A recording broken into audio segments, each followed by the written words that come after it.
Steph. We better get to the studio. Hope we can make it. It's pea soup foggy around here. I know, it's so foggy. No sun at all. The weather is so awful and San Francisco was so gorgeous. What happened? We better get to the studio and do this garden show. But how can anything grow around here?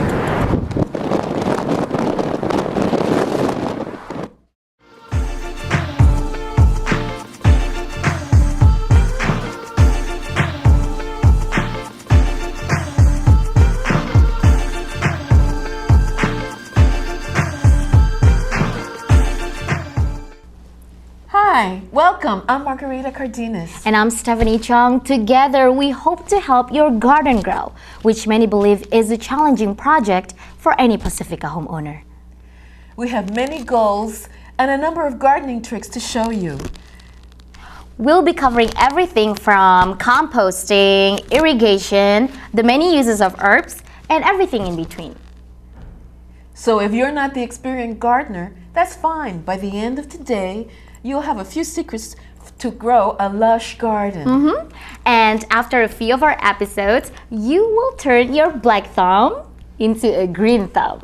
We have some great topics in store for you today. We've hit the streets and got the general public expressing their questions and common frustrations with gardening. Hi, we're your on-spot reporters, Margarita Cardenas. And I'm Stephanie Chung. We're here at Lindemar Center. We're here trying to find out what the residents have to say about gardening in such challenging weather of Pacifica. I'd probably grow some kind of medicinal crop just to make some extra money, but I think I would garden for herbs and for vegetables. If you could do this, what would be the question you would ask our expert? Whether anything grows with this invasive ivy that I have and this French or a Scotch broom. I'm not sure of the ethnicity. And my backyard is kind of rocky, but it hasn't been gardened, so there's probably some good soil. So I don't get a lot of sunshine. So, and I live here in Pacifica, where we have two seasons, salmon and crab. Medicinal herbs. I know. Dave. Well, we're here in the studio and we have Dave Martinez, our expert from Digitland. Hi, Dave. Welcome to the show. Hi, thanks for having me. So, how can John overcome the uniqueness of this Pacifica weather and grow some of those medicinal herbs in his own backyard? That's funny, John. I think first he needs to go see a doctor and get a card for that medicinal herb problem. But John, you need to think of plants as people. We all like different climates and we all like different, plants like different soils. But if you, say for instance a plant was a person and you took someone from Alaska and made them live in Central America and that person from Central America live in Alaska and tell them to live eating the same things that they did in their home country and wear the same clothes. Well, obviously they're not going to make it. And that's just like a plant. A plant likes a certain climate, like certain soils. So if you do your research, you can find the correct plant to grow in your area. Well, now let's get back to Lindemar with Jessica Wolf. A little bit. Oh, good. So what do you garden? I mostly plant flowers. Flowers. Any difficulties gardening flowers? Just keeping them alive. What happens to them? Well, they don't stay alive for very long. I think it's just because of the lack of sunlight, and we have a lot of little garden creatures that eat them. Okay. What question would you like to ask our garden expert then? How to prevent the gophers from eating them? So, Dave, how can Jessica prevent gophers from eating her plants? Well, you can, when you plant your plants, you can plant them in gopher baskets. It's basically an aviary wire, not poultry wire, because poultry wire is 1 inch big, but aviary wire is only 1/2 inch. I see. So the gophers can't climb through it. Also, you can make raised beds, putting the gopher wire, the wire underneath, or you can trap them, and that way you know you have them. And how can our viewers identify if the soil that they have is good enough to grow anything? Well, like I said before, certain plants like certain soils. So if you find the correct plant to grow in your soil, it's going to survive. Say, for instance, vegetables like a very organic, high-rich soil, so you need a lot of organic matter in there to grow some healthy vegetables. All right. Let's get back to Lindamar and the next question. Wondering, do you guys do gardening at all? Yeah. Oh, yeah. Yeah. We do a little You bit do? of And gardening. what do you normally plant? Tomatoes, Flowers. potatoes, onions. On Corn. everything. Yeah, just about everything. And flowers? Really? What kind of flowers do you plant? Well, a few days ago we planted sunflowers and poppies. Oh, nice. Cool. Something to look pretty in the backyard. huh? No. And we have an expert in the studio. What would you like to ask our expert? How do I keep the dog out of my plants? The dogs, The huh? dog. Well, So what do you think? What do you think? Well, Joel, I like the idea that you're growing vegetables and flowers together because that gives you a nice diverse environment. With your dog problem, I think you need to remember the whole line, you can't teach an old dog new tricks.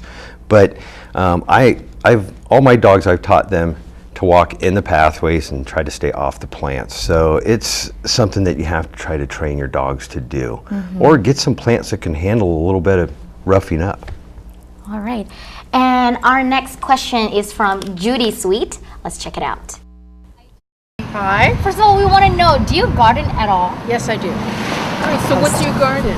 Well, I have a rose garden, and then I also do vegetable gardening as well. Awesome. Fabulous. Do you find it difficult at all, like doing some gardening here in this kind of climate in Pacifica? Yes, it's very tricky because there is, as you see today, fog, which means you can't do a lot of, like really vegetables that needs a lot of heat, like corn. You can't grow corn, and you have to buy special tomato plants that grow in the fog. Oh, and what would those be? Early Girl, and there are also some Northern European brands of tomatoes that do really well. Do you have any questions for our garden expert? Well, one thing I don't do, I probably should do, is compost. So what sort of information do you have about composting? Well, this is right up your alley, Dave. Composting. How can we help her compost? Well, Judy, I'd like to first set you straight that you can grow corn here. Well, in Lindamar Valley you can, maybe not in the north end of town, unless you had a nice sunny spot. But one little tip of information is that 200 years ago, the Padres grew the corn here in this valley to feed the mission. So that's a little bit tip of history. Right. But there's a couple different ways that you can compost. You can static compost, which is basically leaving the compost there, letting it compost itself and work its own little magic, because basically compost does just happen. You can pit compost by digging a hole in the ground, say 18 inches deep, and burying your green waste in there, covering it at least 6 inches so critters don't dig it up. And then there's hot composting, which is when you get a balance of 2/3 of brown and a third of greens. Browns are basically cardboard, newspaper, wood chips, old leaves. Greens are fresh grass, fresh cut leaves, fresh cut hedges, things like that. You want to mix those together in like I said, a 1/3 to a 2/3 portion, mixing it with water and air. Making sure that you have air and water in it. When you're finished mixing it, you want to squeeze it just enough so that water just comes out like a wet sponge, not that it's so soaked, but just enough so it has a little bit of moisture in it. When it gets up to about 140 degrees when you're cooking your hot compost pile, then it's the bacteria start to break down the organic matter, and that's what's making the compost pile so hot. When the air starts getting a little low in the compost pile, you need to turn it again and get some more air to that. Get some more air to those bacterias. If your compost pile starts smelling putrid smelling or vomit or any bad smells like that, then you got too much greens. Put more browns in there. I see. You can also worm compost, and I like to worm compost with my kitchen scraps. And actually worms don't eat the kitchen scraps. They don't. And what actually eats is are the bacterias, and then the bacteria, or I should say the worms, eat the bacteria. And one way to look at this, and it's fun to experiment with composting, is to put a piece of bread in your worm bin, and you'll see it sit there, and the worms will not touch it. Once it starts getting fuzzy and those bacteria start breaking it down, then those worms can come and eat it up. And Dave, I heard this thing called poop loop. Oh, Can yes. you tell us a little bit about it? Well, in a teaspoon of good garden compost, there's 4 billion living organisms. And when those organisms eat up the organic matter, they all do something that you and I do too, and they poop. And when they poop, that's the perfect nutrients for our plants. And just so you don't need to use chemical fertilizers. You don't need to use salt-based fertilizers. So if you look around on our mountains here in Pacifica, you can see that there's lots of foliage growing there. And I don't see anybody putting out any Scott's fertilizer or any pesticides or herbicides. And so those organisms are taking care of our plants for us, those trees and all the foliage that's growing around us. If we can nurture that biology, then our plants are going to grow a lot more healthier for us, and we're going to be able to eat some healthy food. And so pretty much, basically, whatever we eat comes from whatever we don't. Yeah, and let me tell you another little story about plants. In the in the root system of a plant, they secrete liquids, and they secrete sugars, carbohydrates, and proteins. And when they secrete these sugars and carbohydrates and proteins, they attract bacteria and the fungi. And those bacteria and the fungi are in the soil. They'll attract more microorganisms. And all these microorganisms are all eating and living down there together. We don't call it a chain like, say for instance, in Africa you have the cheetah chasing the antelope. So in the soil, everybody is more or less eating off of each other and feeding off each other and taking care of each other. So we call it a web instead of a chain. So it's called the soil food web.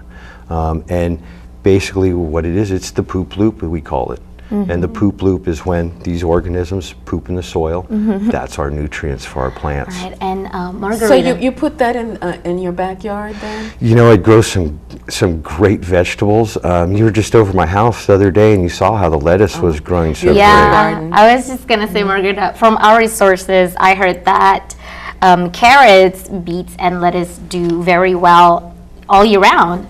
Yes, and well, according to old wives' tales, I heard that lettuce is believed to have magical and healing properties, including the power to arouse love. Really? Yes, and counteract the effects of wine. I gotta get some of that. Oh my God, that would be good for you, Steph. I know, that sounds really interesting. On the weekend when she's had too much wine.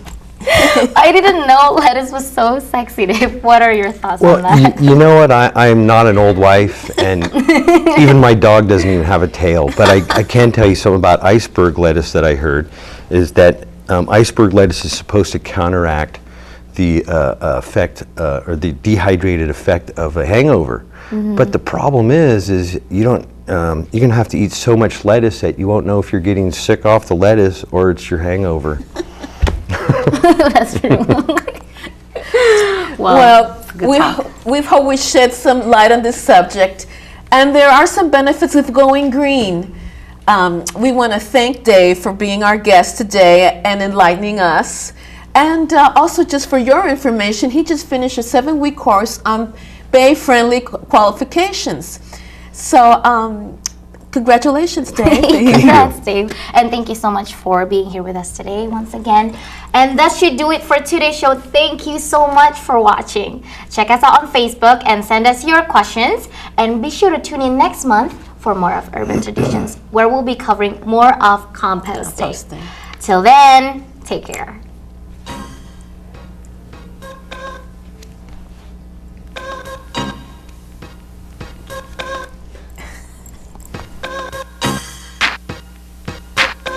I like this. What's the dance too? Yeah, Dave. Give me 5. That one was